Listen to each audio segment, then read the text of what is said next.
Max always believed that no event, even the most surprising and unexpected, could be able to block his eternal focus on work issues. But finally it happened, although he was amused by how ridiculous and to some extent even shameful the reason turned to be. It is worth noting that the first 2 days after the curious night it was no fun for him at all.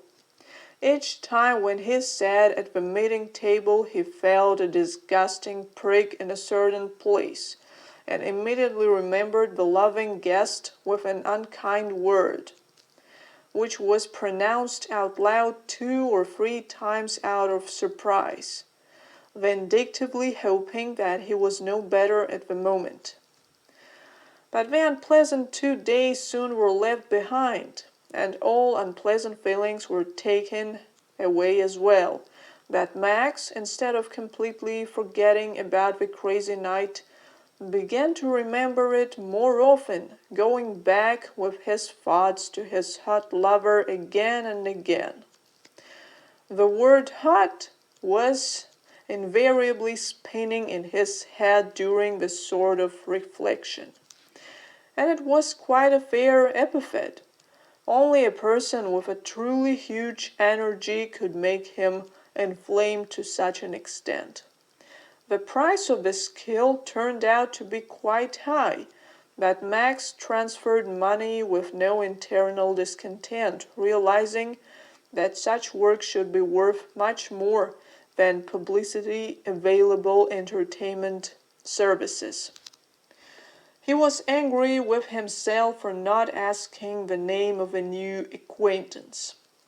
They got so carried away with each other that it was, to put it mildly, not up to small talk. Of course, he could have called to the Dragon's 9 administration and find out, but he was holding off. And he held off for exactly 1 week, until the desire to repeat everything what happened that night became so insupportable that now he was spinning the brightest moments even during the serious meetings, despising himself and at the same time not having the strength to fight. It was a great luck that he was not caught on extraneous reflections. Such neglect was completely out of his character and could make a bad impression on respected partners.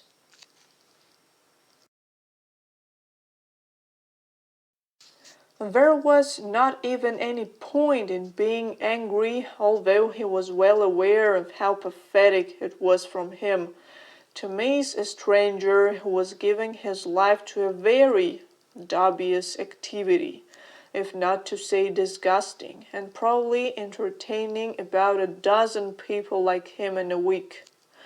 Max clearly understood all this, but still wanted to see him again. He was surprisingly warm that night and wanted to never get out of this dangerous illusion. The illusion that he was not just having fun with a professional hustler, but making love to a man who had sincere feelings for him, and whom he himself loved with all his soul. At least, sometimes it really seemed that way to him. So greedily and lovingly did the impudent asshole sometimes look at him. Such looks even took his breath away, and even now, after a week, this fierce thirst for love continued to haunt him, forcing to desire the same with increasing speed. Max needed not just sex. He wanted to meet this bright guy. It was him he missed, his lips and caresses, although he didn't forget that all this tenderness and passion were the result of soulless professionalism. Sometimes he was infuriated by this thought, annoyed by his own stupid sentimentality, but he still thought about him constantly, and finally, on Sunday evening, completely losing patience, he sent useless sanity to hell and made a second call to an already well-known number.